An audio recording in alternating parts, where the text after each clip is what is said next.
नमस्कार दोस्तों, मेरा नाम है समय। एक मुलाकात जरूरी है में आपका स्वागत है। यहाँ मैं आपको सुनाता हूँ कुछ पुरानी, कुछ नई और कुछ जानी पहचानी कहानियां। आज जो कहानी सुनाने जा रहा हूँ ये एक ऐसी लड़की की कहानी है जिसकी जिंदगी की शुरुआत कामयाबी के रास्ते पर हुई थी, मगर रास्ता भटका और अंत तेजाब के घूंट पर हो गया। तो चलिए सुनाता हूं पूरी कहानी। नेहा ने आज टॉप किया था। उसको स्कूल में एक बड़ा इनाम मिला था। तालियों की गड़गड़ाहट से ऑडिटोरियम गूंज उठा था। घर और मोहल्ले में उसकी वाहवाही हो रही थी।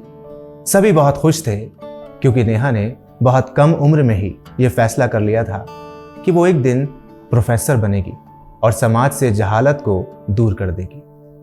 उसको देखकर मोहल्ले की बाकी लड़कियां भी पढ़ाई में मन लगाने लगी थी।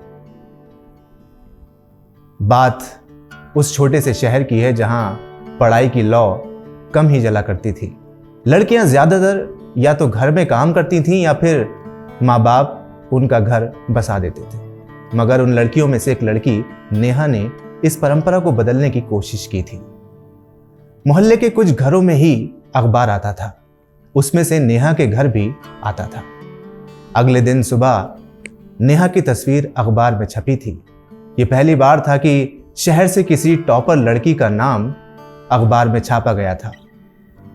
नेहा के भाई के हाथ में अखबार था और वो जोर जोर से चीखने लगा और कहने लगा, देखो दीदी की फोटो अखबार में छपी है। नेहा की मां का खुशी का ठिकाना नहीं था। वो रुहासा होकर बोली, नेहा के पापा होते तो कितना खुश होते। मुझे यकीन है वो इस कामयाबी को कहीं ना कहीं दूर से देख रहे होंगे। इतनी देर में सोनू ने वो अखबार पूरे मोहल्ले में दिखा दिया था जिसमें उसकी बहन की खबर छपी थी। कुछ दिन गुजरे, नेहा का शहर के एक नामी कॉलेज में एडमिशन हो गया। नेहा की हमेशा से एक अच्छी आदत ये थी कि वो शाम को अपने मोहल्ले के हर घर में जाया करती थी और बच्चों को स्कूल की किताबें पढ़ाया करती थी और खुद भी पढ़ती थी, जिससे बच्चे भी उस किताबों को पढ़ने के शौकीन बन चुके थे। अब उसके कॉलेज के दिन बहुत अच्छे चल रहे थे। वो साल दर साल कॉलेज में टॉप किए जा रही थी। कॉलेज का आखिरी साल था, उसमें भी सिर्फ 5 महीने ही बचे थे। वो अपने सपने को पूरा करने की कोशिश में लगी थी। इस बीच उनके एक पड़ोसी बहादुर अंकल, जो 20 साल पहले नेहा के पड़ोसी थे, उनका बेटा सनी अपने पुराने घर पहली बार आया था। उसकी मेहमान नवाजी की सारी जिम्मेदारी नेहा की मां ने अपने हाथ में ले ली थी। वो काफी आजाद और खुले ख्यालात का लड़का था, कामयाब था, एक नामी कंपनी में बड़ी पोजीशन पर था। उस रोज रात में डिनर के बाद सनी की पहली मुलाकात नेहा से हुई। सनी ने कहा, सुना है तुम्हारी अखबार में यहां तस्वीर छपी थी, पूरे मोहल्ले में चर्चा है। नेहा ने कहा, हाँ वो तो बहुत पुरानी बात हो गई। वो बोला, हाँ मैं भी हैरान हूं, इतनी पुरानी बात को लोग आज भी मुझे बड़े गर्व से सुना रहे थे, क्योंकि अक्सर मैंने ये देखा है कि बुरी खबरें फैलती बहुत धीमी रफ्तार से हैं और उनकी उम्र भी बहुत होती है, लेकिन बुरी खबरें बहुत तेजी से फैलती हैं और वो बहुत लंबे वक्त तक लोगों को याद रहती हैं।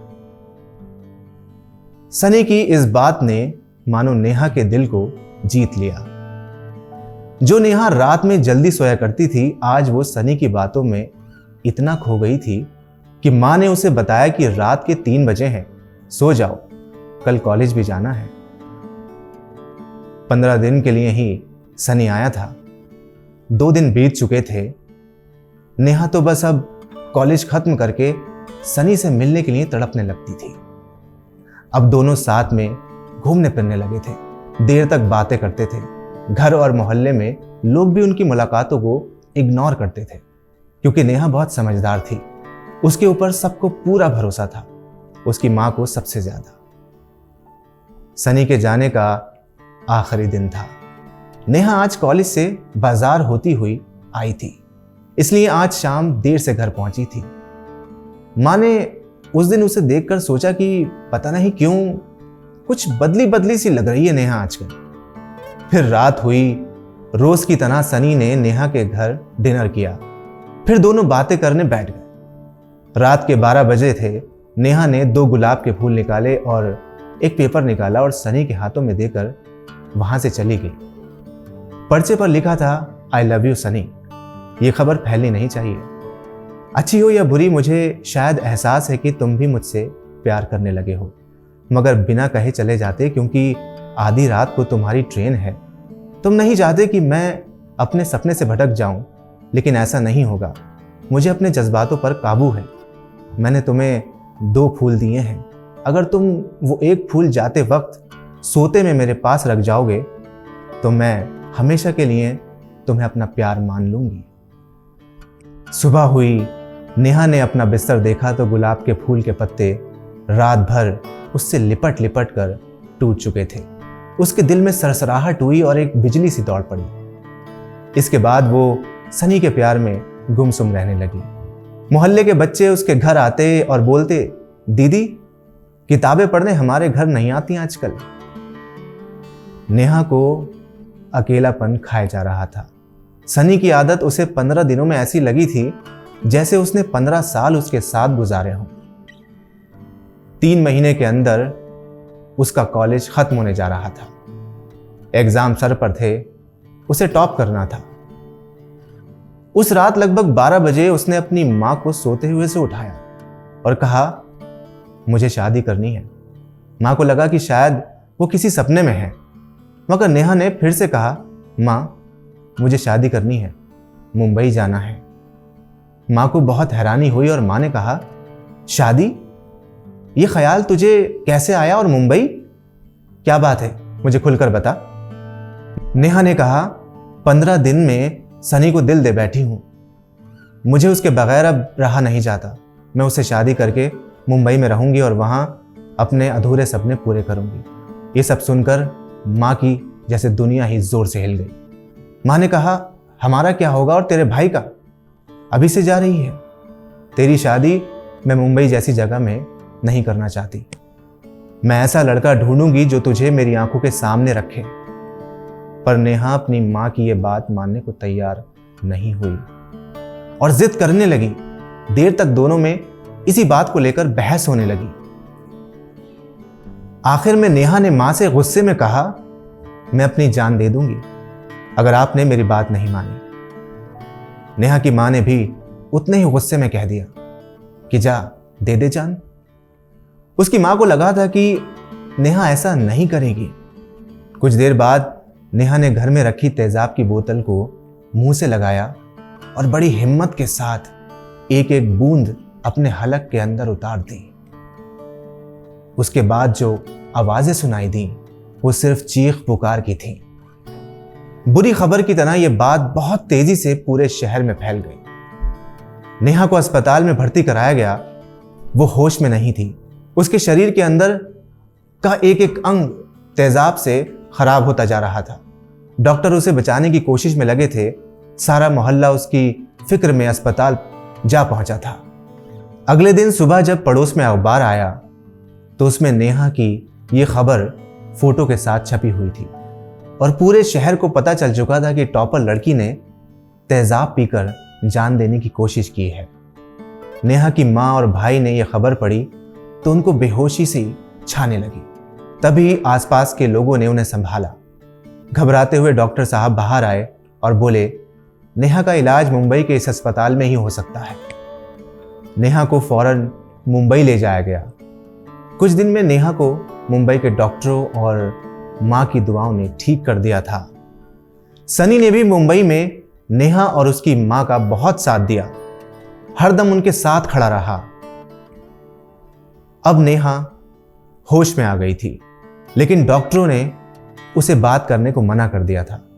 नेहा को अब इतना पछतावा हो रहा था कि मानो उसे यकीन नहीं था कि वो ऐसा कैसे कर सकती है। उसको अपनी गलती का एहसास हो चुका था, मगर एक आखिरी ऑपरेशन होना था जिसके बाद ही वो अपनी पूरी जिंदगी बिता पाती। फिर उसके ऑपरेशन का दिन आया। नेहा के मोहल्ले वाले दुआएं कर रहे थे। नेहा की मां का दिल धड़क धड़क कर परेशान था। भाई की आंखों से आंसू नहीं रुक रहे थे। अचानक डॉक्टर आईसीयू से बाहर आए और कहा, नेहा को नहीं बचा सके।